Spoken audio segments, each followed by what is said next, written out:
24-ാം party Congress MA ബേബിയെ ദേശീയ general secretary ആയിട്ട് തിരഞ്ഞെടുത്തു. ബേബിയുടെ വരവ് കമ്മ്യൂണിസ്റ്റ് പാർട്ടിക്ക് ഇന്ത്യയിലും കേരളത്തിലും എന്ത് മാറ്റമാണ് കൊണ്ടുവരിക? ബേബി ചെലുത്താൻ പോകുന്ന സ്വാധീനം എന്താണ്? എന്തൊക്കെ നമുക്ക് പ്രതീക്ഷിക്കാം ബേബിയിൽ നിന്ന്? ഇതിൻ്റെ ഒരു കാര്യം നമ്മളന്ന് ഡിസ്കസ് ചെയ്യുമ്പോൾ ഈ പാർട്ടിയെ പറ്റി നമുക്കൊന്നും അറിയില്ല എന്നാണ് ഞാൻ പറഞ്ഞു തരുന്നത്. പക്ഷെ അന്ന് നമ്മൾ പറഞ്ഞു വേറൊരു കാര്യം, യോഗ്യം ബേബിയാണ്, പക്ഷെ വരുമെന്ന് അറിയില്ല എന്നാണ്. സാധ്യതയുണ്ടെന്ന്. പക്ഷെ അപ്പം ബേബി വന്നു. അപ്പം നമുക്ക് ഈ പാർട്ടിയെ പറ്റി എന്തൊക്കെ ചില കാര്യങ്ങളൊക്കെ അറിയാമല്ലേ. അല്ല, അടുത്ത കാലത്ത് ഈ പാർട്ടിയെ പറ്റി നമുക്കൊരു കാര്യം അറിയില്ലേ, നമ്മളങ്ങനെയല്ല കണ്ടിട്ടുള്ളത്. മുമ്പൊക്കെ ഇപ്പോൾ EMSൻ്റെയും നാനയുടെയൊക്കെ കാലഘട്ടത്തിൽ VSൻ്റെയൊക്കെ നമുക്ക് എങ്ങനെ വരും, ആര് വരും എന്നൊരു ധാരണയുണ്ട്. അല്ല, ഇപ്പോൾ ഈ പാർട്ടിയുടെ ഒരു ശക്തി എന്ന് വെച്ചാൽ ഒരു ശക്തമായിട്ടുള്ള ഇൻ്റലിജൻസ് ഉണ്ടാവും, അവരെ കൃത്യമായി പ്ലേസ് ചെയ്യും. അതേസമയം തന്നെ VSനെയൊക്കെ പോലെയുള്ള താഴെ തട്ടുന്ന പിണറായിനെ പോലെ താഴെ തട്ട് വളർന്നു വന്ന ആളുകളെ പാർട്ടിയുടെ മറ്റു തലങ്ങളിലും പ്ലേസ് ചെയ്യും. അങ്ങനെ ബാലൻസ് നിലനിർത്തിക്കൊണ്ടാണ് ഈ പാർട്ടി മുന്നോട്ട് പോയിക്കൊണ്ടിരുന്നത്. ഈ ഇൻ്റലിജൻസ് എന്ന് വെച്ചാൽ ഈ 5 സ്റ്റാർ ഹോട്ടലുകൾക്ക് ഈ ആഘോഷിക്കാൻ നടക്കുന്ന മനുഷ്യന് മനസ്സിലാത്ത ഭാഷ പറയുന്ന ആളല്ല. ഇപ്പോൾ EMS എന്ന് വെച്ചാൽ വളരെ സിമ്പിളായിട്ട് ഫിലോസഫി പറഞ്ഞുകൊണ്ടിരുന്ന ഒരാളാണ്. അതെ. പക്ഷേ അങ്ങനെ പറയുന്ന ഒരാളാണ് ബേബി. ഏതാണ് അങ്ങനെ പറയുന്ന ഒരാളാണ് ബേബി. കുറച്ചും അക്ഷരസ്ഫുടത ഉണ്ട് എന്നുള്ളത്. EMS ജന്മനായ വീക്കുള്ളതുകൊണ്ട് അത്ര സ്ഫുടതയില്ല ഇതില്ല. ബേബിക്ക് ഞാൻ അക്ഷരസ്ഫുടതയുണ്ട്. തെക്കനാണ്, തെക്കന്മാർക്ക് പൊതുവേ നിങ്ങൾക്ക് എന്നെക്കാട്ടും നല്ല അക്ഷരസ്ഫുടതയുണ്ട്. മലബാറിലോട്ട് അത്ര ഉണ്ടാവില്ല. EMS നമ്മളാട്ടാണ്. അപ്പം അങ്ങനെ ഒരു പക്ഷേ ഈ പാർട്ടിയിൽ ഒരു VS യുഗത്തിന് ശേഷം നേതാവായിട്ട് ഒന്നാമനായി വരേണ്ട ഒരാൾ ശരിക്കും ഇയാളായിരുന്നു, ബേബിയായിരുന്നു. പക്ഷേ അതിൻ്റെ ഇടയ്ക്ക് ബേബി ഡൽഹി കേന്ദ്രീകരിച്ച് ഇവിടെ നാട്ടിലില്ലാതെ പോയി. പിന്നെ ഡൽഹി കേന്ദ്രീകരിച്ച് അദ്ദേഹമുള്ള ചില ആളുകൾ ചില ആരോപണങ്ങൾ അദ്ദേഹത്തെ ടാർണിഷ് ചെയ്യാനുള്ള ശ്രമം, പിണറായി വിജയൻ മാത്രമല്ല ഇദ്ദേഹത്തെ ടാർണിഷ് ചെയ്യാനുള്ള ശ്രമം ആദ്യമേ നടന്നിരുന്നു. പിന്നെ ബേബി ഒരിക്കലും ഈ ഇടിച്ചു കയറുന്ന ഒരാളല്ല. ബേബിയുടെ പ്രകൃതം കണ്ടറിയുന്നു. ബേബി വളരെ ചില ആരോപണങ്ങളൊക്കെ ഉണ്ടല്ലോ, നമ്മൾ വെടിവെച്ച് കൊന്നു വന്ന രീതിയിലുള്ള ആരോപണങ്ങളാണ്. ഈ ബേബിയാണ് അടുത്ത നേതാവ് എന്നൊരു ഫീൽഡിൽ ബേബീനെ ഇല്ലാതാക്കാൻ വേണ്ടിയിട്ടുള്ള, ഞാനതൊന്നും പറയുന്നില്ല തരാണ്, ആ രീതിയിലുള്ള ആ മനുഷ്യൻ്റെ അവസ്ഥ ഒന്ന് ആലോചിച്ചോ, ആരോപണങ്ങൾ കൊണ്ടുവന്നു.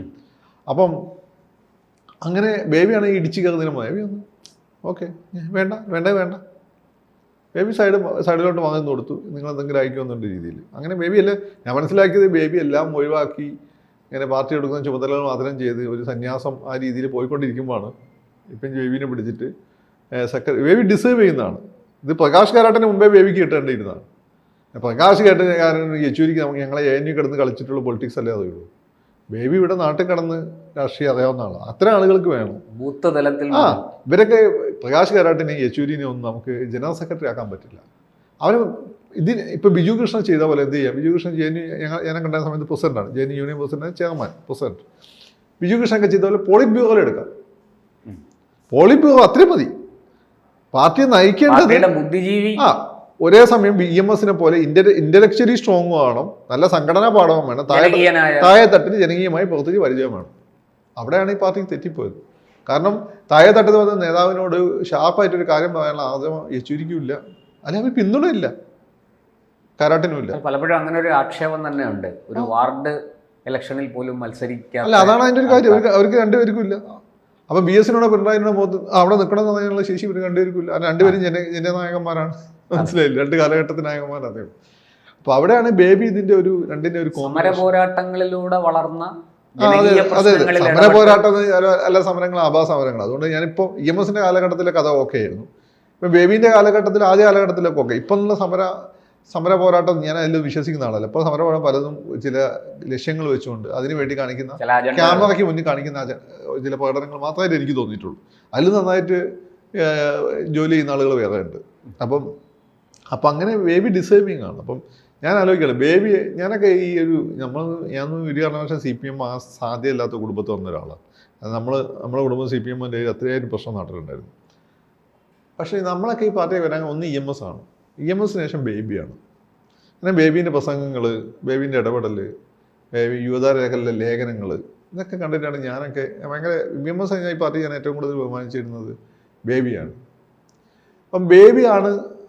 ഞാൻ ഒരിക്കലും എനിക്ക് രാഷ്ട്രീയം വേണോ സിവിൽ സർവീസ് വേണോ എന്നുള്ള ഒരു സംശയം വന്ന സമയത്ത് ഞാൻ ഫൈനലി നോക്കി എന്തായിരിക്കും സ്ഥിതി. ഇപ്പം എൻ്റെ ബേബിയൊക്കെയാണ് നേതാവായി വരുന്നതെങ്കിൽ, സെക്രട്ടറിയൊക്കെ ആയിട്ട് വരുന്നതെങ്കിൽ നമ്മളെപ്പോലുള്ള ആളുകൾക്ക് അർഹമായ പ്ലേസ്മെൻറ്റ് കിട്ടും. അല്ലേ നമ്മളൊക്കെ വെറും ബസ്സിന് ഇറങ്ങാറായി, എനിക്കിവിടെ താല്പര്യമില്ല. ബസ്സിന് ഇറങ്ങാൻ എനിക്ക് താല്പര്യമില്ല. ബസ്സിന് ഇറങ്ങിയിട്ടല്ലല്ലോ, നമ്മുടെ പൊതുസ്വത്ത് നശിപ്പിച്ചിട്ടല്ലല്ലോ ഒരു പ്രതിഷേധം കാണിക്കുന്നത്. അപ്പോൾ എനിക്ക് അന്നാ എൻ്റെ ഉൾവിലുണ്ടായി ബേബി ആയിരിക്കില്ല എന്നൊരു ഫീൽ വന്നു. ഞാൻ അതുകൊണ്ട് നേരെ ജെന്യു പോയി സിവിൽ സർവീസ് നോക്കി, സിവിൽ സർവീസ് കിട്ടിയില്ല. പിന്നെ നമ്മൾ അക്കാദമിക് ഫീൽഡിലേക്ക് കടക്കേണ്ടായി. ഒരുപക്ഷെ ബേബി ആയിരുന്നു വരിക എന്നുള്ള ഒരു ഉൾവിളി, ഒരു ഫീൽ എനിക്കുണ്ടായിരുന്നു. ഞാൻ പൊളിറ്റിക്സ് നിൽക്കുകയായിരുന്നു. SFI കഴിഞ്ഞ് DYFI അങ്ങനെ നാട്ടിൽ തന്നെ സജീവമായിട്ട്, കേരളത്തിൽ തന്നെ പഠിച്ച് വളരെ സജീവമായിട്ട് നിൽക്കുമായിരുന്നു. കാരണം ബേബിയെ പോലെയൊക്കെയുള്ള ആളുകൾക്ക് നമ്മളെപ്പോലുള്ള ആളുടെ ഒരു എന്താ പറയുക, എന്തെങ്കിലും ഒരു മൂല്യം ഉണ്ടെങ്കിൽ തിരിച്ചറിയാൻ പറ്റുള്ളൂ. അല്ലെങ്കിൽ ഈ ബസ്സിന് കല്ലറിയാൻ പോയിട്ടില്ലെങ്കിൽ അതൊരു പ്രശ്നമായിരിക്കും. ഞാൻ സമരത്തിന് പോയി മരിക്കാൻ ഞാൻ തയ്യാറാണ്, പക്ഷെ അതിന് കോസ് വേണം. ആ കോസ് എന്താണ്? അത് ജനങ്ങൾക്ക് വേണ്ടി കൃത്യമായി നടന്ന സമരം മാത്രമല്ല, അത് നമ്മൾ പൊതുസ്വത്ത് നശിപ്പിച്ചുകൊണ്ടായിരിക്കരുത്. Pinarayi ഭരിച്ചാലും Oommen Chandy sir ഭരിച്ചാലും KSRTC bus ഈ സ്റ്റേറ്റിൻ്റെ അല്ലേ. ബ്രിട്ടീഷുകാരുടെ സ്വത്ത് നമുക്ക് നശിപ്പിക്കാം. അതാണ് മഹാത്മാഗാന്ധി അന്ന് പിന്നെ എന്താണ് പഠിപ്പുണക്കും അതും ഇതൊക്കെ പഠിപ്പുണക്കും തൊഴിൽ സമരങ്ങളൊക്കെ നടത്തിയിരുന്നത്. ഇത് നമ്മുടെ സ്വത്തല്ലേ, നിങ്ങൾ ആരും നടത്തിയാലും അത് എനിക്ക് യോജിപ്പില്ലാത്ത കാര്യങ്ങൾ ഞാൻ ചെയ്യില്ല. അപ്പം അങ്ങനെ ചിന്തിക്കുന്ന ഒരാളെ മനസ്സിലാക്കണമെങ്കിൽ അത് ബേബിനെ പോലെ ഒരാക്കേ പറ്റും. അപ്പോൾ ഐസക്കിന് പോലും പറ്റില്ല. ഐസക്ക് ഈ ഹായ് ബൈ സംസാരം നടത്തി പോകുന്നുണ്ട്, ഐസക്കിന് വലിയ ആത്മാർത്ഥം ഉണ്ടെന്ന് എനിക്ക് തോന്നി. പക്ഷേ ബേബിക്ക് സിൻസിയറിറ്റി ഉണ്ട്. പക്ഷെ ബേബി ലാഗ് ചെയ്തു എന്നുള്ള ഒരുപക്ഷെ ഇത് തന്നെയായിരിക്കും ബേബിയുടെ പ്രശ്നം. ബേബിക്ക് ഇങ്ങനെയുള്ള സ്പേസുകൾ തിരിച്ചറിയുന്ന ഒരാളാണ് ബേബി. അങ്ങനെയുള്ള സ്പേസുകൾ തിരിച്ചറിയാവുന്ന ഒരാൾ ഒരിക്കലും ഇടിച്ചു കയറില്ല. ഇപ്പോൾ ഈ പാർട്ടി കോൺഗ്രസ്സിൽ നമ്മൾ കണ്ടതും കേട്ടതും അറിഞ്ഞതുമായ ഒരു പ്രധാന കാര്യം, കേരളം അങ്ങനെ അങ്ങ് നിറഞ്ഞു നിൽക്കുകയാണ്. മറ്റ് സംസ്ഥാനങ്ങൾ ഇപ്പോൾ ബംഗാൾ, ത്രിപുരയൊക്കെ വലിയ തിരിച്ചടി ഉണ്ടായെങ്കിലും അവിടെയുള്ള പാർട്ടി നേതാക്കൾക്കും പാർട്ടി ഘടകത്തിനും വലിയ ഒരു എന്താ പറയുക ഇടം കിട്ടുന്നില്ല എന്നൊരു ആക്ഷേപം പൊതുവെ പാർട്ടി കോൺഗ്രസ്സിൽ ഉയർന്നിരുന്നു. അപ്പം അങ്ങനെയുള്ളൊരു സാഹചര്യത്തിൽ ബേബിക്ക് പിണറായിയെയും കേരള ഘടകത്തെയും ഒപ്പം ഈ മറ്റ് സംസ്ഥാന ഘടകങ്ങളെയും എങ്ങനെ ഒരുമിച്ച് കൊണ്ടുപോകാൻ സാധിക്കും? ബേബിക്ക് പറ്റും. ബേബി ഒരു ഉൾക്കാഴ്ചയുള്ള രാഷ്ട്രീയക്കാരൻ. ബേബിനെ ഞാൻ ആദ്യം പരിചയപ്പെടുന്നത് ബേബി ഞാൻ ക്രിസ്ത്യൻ കോളേജ് ഡിഗ്രിക്ക് പഠിക്കുമ്പോൾ മറ്റാണ്. അത് ഞാൻ പറഞ്ഞത് ബേബി നമുക്ക് അങ്ങനെ ഒരു വൈബ് ഫീൽ ചെയ്യുന്നു. അത് ബിമലേട്ടനുണ്ട്. ബിമലേട്ടൻ എന്ന് വെച്ചാൽ ഈ റിയാസിൻ്റെയൊക്കെ നേതാവായിരുന്നു. റിയാസ് ജില്ലാ ജോയിന്റ് സെക്രട്ടറി SFI ആയ സമയത്ത് അന്ന് സംസ്ഥാന പ്രസിഡന്റ് സെക്രട്ടറിയാണ് ബിമലേട്ടൻ. അത് കഴിഞ്ഞിട്ട് പിന്നെ ഡൽഹിയിലേക്ക് പാർട്ടിയുടെ അഖിലേന്ത്യാ ലീഡർഷിപ്പിലേക്ക് SFIയുടെ അഖിലേന്ത്യാ ലീഡർഷിപ്പിലേക്ക് പാർട്ടി ക്ഷണിച്ച് പോവാതെ നാട്ടിൽ തന്നെ നാടകവും പാർട്ടി പ്രവർത്തനവും സ്കൂൾ മാഷുമായിട്ട് പ്രേമിച്ച പെണ്ണിനെ കല്യാണം കഴിച്ച് കഴിഞ്ഞുകൂടിയ നല്ല കമ്മ്യൂണിസ്റ്റാണ്. നമ്മൾ സോക്കോൾഡ് നല്ല കമ്മ്യൂണിസ്റ്റാണ്, നല്ല കമ്മ്യൂണിസ്റ്റ് നോക്കുന്നത്. അദ്ദേഹം പിന്നെ പാർട്ടി തന്നെ ഈ വിഭാഗീയതയുടെ സമയത്ത് അദ്ദേഹം രണ്ട് ഭാഗത്തും നിന്നില്ല. അദ്ദേഹം പാർട്ടി പക്ഷത്താണ് നിന്നത്. പക്ഷേ അദ്ദേഹം VSനോട് പേഴ്സണലായിട്ട് അദ്ദേഹം ഇത് കണ്ടിട്ടില്ല. നമ്മളൊക്കെ ഒരു ഐക്കണായി ബിമലേട്ടൻ. അത് കഴിഞ്ഞ് അദ്ദേഹം TP ചന്ദ്രശേഖരൻ്റെ വധം നടന്നതിന് ശേഷം അദ്ദേഹം പാർട്ടിയിൽ തുടങ്ങി RMPൻ്റെ ഭാഗമാകുകയും ചെയ്തു. പിന്നെ അദ്ദേഹം മരിച്ചു, ഇടക്കാലത്ത് മരിച്ചുപോയി. അദ്ദേഹം ശരിക്കും കേരളത്തിൽ നഷ്ടപ്പെട്ട ഒരു മുത്താന്ന് നമ്മൾ പറയും. അപ്പം ബിമലേട്ടനാണ് എന്നെ ബേബിക്ക് വെച്ചത്. അപ്പം ഞാൻ മലബാർ ക്രിസ്ത്യൻ കോളേജിൽ അന്ന് മാഗസിൻ എഡിറ്ററാണ് SFIയുടെ. അപ്പം ഇന്ന് ദേശാഭിമാനിയിലൊക്കെ എഴുതും, ഞാൻ മാതൃഭൂമിയിൽ എഴുതും. അപ്പം ബേബിക്ക് പരിചയപ്പെടുത്തു ഫക്രുദ്ദീൻ അലി ഇങ്ങനെ നമ്മുടെ സ്ഥലത്താണ്. ബേബി ഞാൻ സംസാരിക്കുന്നത് അന്ന് എനിക്ക് ഈ പറഞ്ഞ ലിബറലിസം കാര്യങ്ങളൊക്കെ അറിയാം. അപ്പം ബേബി അന്ന് എന്തൊരു കവിതാ മുഖാബദി എന്ന് പറഞ്ഞിട്ടുള്ള ഒരു പിന്നെ ചിത്രം വരയ്ക്കുന്ന ഒരു ലേഡിയുണ്ട്, ആർട്ടിസ്റ്റ് ഉണ്ട്. അവരുടെ ഒരു എക്സിബിഷൻ ഉദ്ഘാടനം ചെയ്യാൻ പറ്റും. എന്നെയും കാറിൽ കയറ്റി, അംബാസഡർ കാറിനായപ്പോൾ അത് ജില്ലാ കമ്മിറ്റിയുടെ. അങ്ങനെ ഞങ്ങൾ രണ്ടുപേരും പിന്നിലിരുന്ന് ഇങ്ങനെ ലോകത്ത് പല കാര്യങ്ങളൊക്കെ സംസാരിച്ചു. ബേബി അന്ന് പ്രസംഗിക്കുന്നുണ്ടെങ്കിൽ എൻ്റെ പേര് റെഫർ ചെയ്തൊക്കെ പ്രസംഗിച്ചു. അങ്ങനെ നമുക്കൊരു വലിയ അംഗീകാരമാണല്ലോ, ആ പ്രായത്തിൽ വലിയ അംഗീകാരമാണ്. ബേബിക്ക് ഇപ്പോൾ ഓർമ്മ ഉണ്ടാവില്ല. അപ്പം അങ്ങനെ ആളാണ് ബേബി. അതിന് ശേഷം തൊട്ട് എനിക്ക് ബേബി ആയിട്ട് ഇനി ഞാൻ പോകുന്നു, അവിടെ നിന്ന് ബേബിനെ കാണുന്നു. ഫിലിം ഫെസ്റ്റിവലിന് കഴിയുമ്പോൾ ഞാൻ പരിചയം പുതുക്കും ബേബിനോട്. നാളാന്ന് ചാനലിലൊക്കെ വന്ന സമയത്തും ബേബി എന്നോട് ഇരിക്കുമ്പോൾ ഞാൻ ചർച്ചകളൊക്കെ കാണാറുണ്ട്. അത് സത്യസന്ധമായിട്ട് വെറുതെ കള്ളത്തം പറഞ്ഞതല്ല. എന്നോട് ഇന്ന പോയിന്റ് ബേബി വന്നു. ഇപ്പം എൻ്റെ കൂടെ ചർച്ചയിൽ പങ്കെടുത്തിട്ടുണ്ട്. അത് ഞാൻ ബേബി എന്ന് വിളിച്ചിട്ടുണ്ട്. മൂപ്പർക്ക് അങ്ങനെ അതൊന്നും പ്രശ്നമാണ്, അത് മൂപ്പർക്ക് അറിയാം. ചർച്ച അല്ല ബേബി ചായെന്ന് അവിടെ വിളിക്കേണ്ട ആവശ്യമില്ല, ബേബി സഖാവെന്ന് വിളിക്കേണ്ട, ചർച്ചയാണ്, മൂപ്പർക്ക് അറിയാം. അങ്ങനെ ഒരു മനുഷ്യനാണ്. അപ്പം അങ്ങനെ എല്ലാവരെയും ഒരുമിച്ച് കൊണ്ടുപോകണം വല്ലാത്തൊരു ശേഷിയുണ്ട്. പിന്നെ ഡൽഹിയിൽ പ്രവർത്തിച്ചുകൊണ്ട് പിന്നെ മൂപ്പര് എന്നോട് എനിക്ക് JNU സമയത്ത് മറ്റെപ്പോഴോ ഞാൻ മൂപ്പരെ അവിടെ VP ഹൗസ് കണ്ട സമയത്ത് സംസാരിച്ചപ്പോൾ മൂപ്പര് എന്നോട് പറയുന്ന കാര്യമുണ്ട്, നമ്മുടെ പാർട്ടി ജാതിയുമായി ബന്ധപ്പെട്ടിട്ടുള്ള നമ്മുടെ ചില നിലപാടുകൾ തിരുത്തേണ്ടതായിട്ടുണ്ട്. കാരണം ജാതി ഒരു റിയാലിറ്റിയാണ് ഇന്ത്യയിൽ, അതിനെ അഡ്രസ്സ് ചെയ്യാതെ പോകാൻ പറ്റില്ല. ഇപ്പൊ ബഹുജൻ സമാജ്വാദി പാർട്ടി ഒക്കെ നിൽക്കുന്നത് എന്തുകൊണ്ടാണ്? അവർ ഈ വിഷയത്തെ അഡ്രസ് ചെയ്യുന്നു.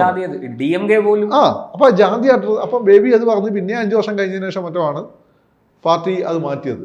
അത് ആ ബേബി അത് ചിന്തിച്ചു തുടങ്ങിയത് പാർട്ടി അത് ചെയ്തിരുന്നെങ്കിൽ പാർട്ടി കുറച്ചുകൂടി നന്നായി ഉത്തരേന്ത്യയിലൊക്കെ വളരുമായിരുന്നു. ഈ ഒരു ജാതി രാഷ്ട്രീയം വന്നപ്പോഴാണ് ഉത്തരേന്ത്യ പാർട്ടി ഒലിച്ചു പോയത്.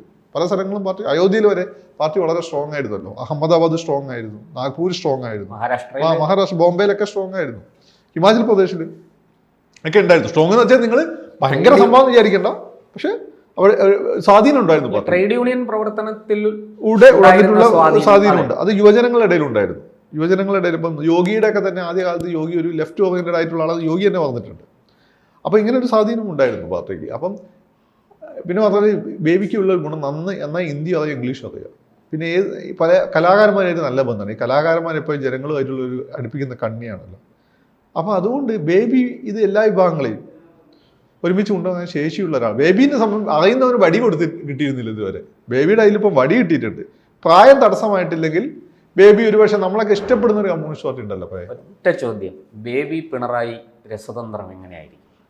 അത് രണ്ടുപേർക്കും പരസ്പര ബഹുമാനമുണ്ട്. ഇപ്പൊ പിണറായിയുടെ USP എന്ന് വെച്ചാൽ അദ്ദേഹം താഴെ തട്ടുന്ന ആ ഒരു ഭയങ്കര ആക്ഷൻ്റെ ആളാണ്.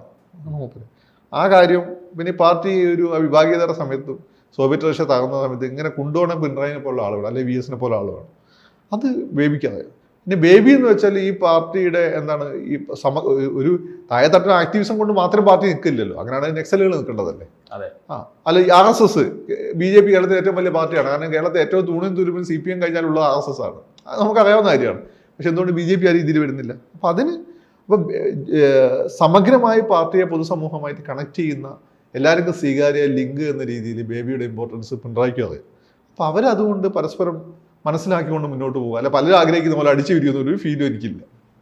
ബേബിനെ ഞാൻ മനസ്സിലാക്കിയെടുത്തോളം ബേബി അങ്ങനെ ഒരു എന്താ പറയുക കലക്കുവെള്ളത്തിൽ മീൻ പിടിക്കുന്ന ആളുമല്ല. കൂടുതൽ വാർത്തകളും വിശേഷങ്ങളും നിങ്ങളിലേക്ക് എത്താൻ ABC മലയാളം സബ്സ്ക്രൈബ് ചെയ്യുക, ബെൽ ബട്ടണും അമർത്തുക.